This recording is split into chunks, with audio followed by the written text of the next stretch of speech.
Hello everyone, golden point channel पर आप सबका स्वागत है। आज हम भाज्यता के नियम के बारे में पढ़ेंगे। Rule of divisibility. दो से भाज्य के लिए क्या होता है कि जो संख्या होती है दी हुई वो इवन होनी चाहिए, यानी कि उसके लास्ट में ये संख्या अगर नंबर अंक है 0, 2, 4, 6, 8 तो वो दो से भाज्य है। जैसे कि 210, 242, 524, 766, 598 ये सभी इवन नंबर हैं। ठीक है, सो ये डिविजिबल हो जाए किसी 2 से।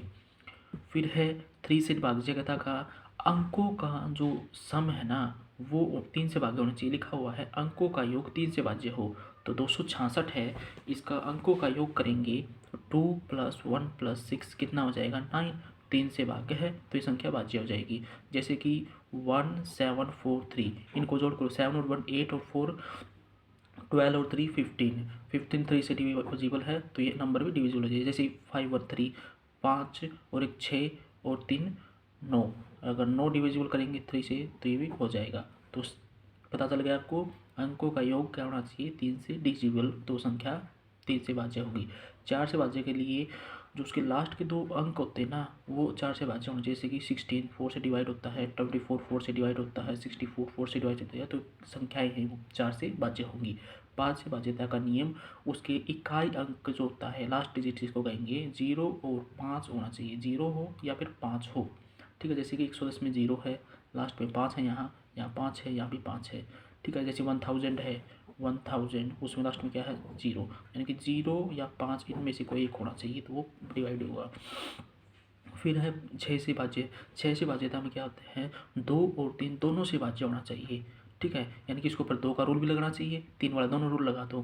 जैसे 2 से क्या था वो नंबर इवन होना चाहिए, तो यानी कि सीधी सी बात है कि 6 से डिविजन हो क्या होगा इवन होगा। जैसे 216, 102, 120, 3 और 3 से भाज्य हो तो उनका सम होना चाहिए। 6 और 1 7 और 2 9, 9 3 से डिविजिबल है।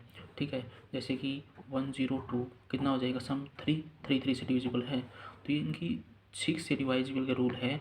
2 और 3 दोनों से अगर भाज्य है तो 6 से डेफिनेटली डिवाइड होगा। ठीक है, 120 ये 6 से डिवाइड है। 7 का अभी छोड़ते हैं, आगे देखते हैं 8 का। 8 का रूल क्या है भाज्यता का कि यदि उसके लास्ट के 3 अंक वो अगर 8 से डिवाइड है तो नंबर क्या होगा डिवाइड होगा। जैसे कि 9 7 1 2 8 के अंदर लास्ट के 3 डिजिट है 1 2 8, इसको 8 से डिवाइड करेंगे, 8 1 जा 8 5 के कौन 4, फिर 8 6 48। ठीक है, 8 6 48 तो ये डिविजिबल हो जाएगा। फिर है ये 200 लास्ट का देखो इसकी 240, इसको 8 से डिवाइड करेंगे कितना आ जाएगा 8 3 24 30, 30 क्या होगा डिविजिबल है।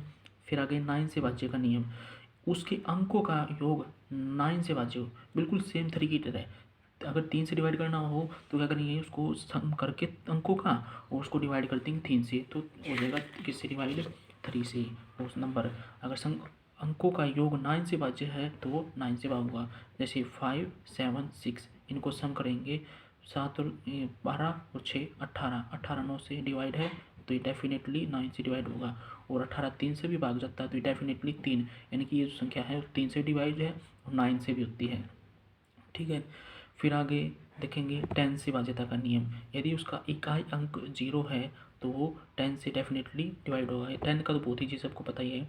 11 का देखेंगे, 11 में क्या होता है उसके अल्टरनेट अंक देखते हैं। जैसे कि एक संख्या दी हुई है, संख्या के अल्टरनेट, जैसे कि मैं समझाते हैं आपको 1 3 1 3 6 1 0 5 2 अल्टरनेट, जैसे कि 1 6 0 और 2 इनका सम करो पहले, 1 + 6 + 0 + 2 कितना आ जाएगा 6 और 1 7 और 2 8। फिर इनको डिवाइड करो 3 सम करेंगे 3 + 1 + 5 कितना हो जाएगा 5 और 1 6 और 3 9। क्या गड़बड़ होगी इसमें 4 5 6 6 2 8, ये 9 आएगा, ये 9 है और ये 9 है। और इन दोनों का क्या करेंगे डिफरेंस करेंगे, 9 - 9 = 0। ठीक है, यदि इनका डिफरेंस करते वक्त या तो 0 हो या फिर 11 का कोई गुणज हो, 11 का गुणज 11 आ जाए 22 आ जाए 33 आए, ठीक है, तो संख्या डेफिनेटली 11 से डिवाइड होगी। ठीक है, मतलब यही है कि लास्ट का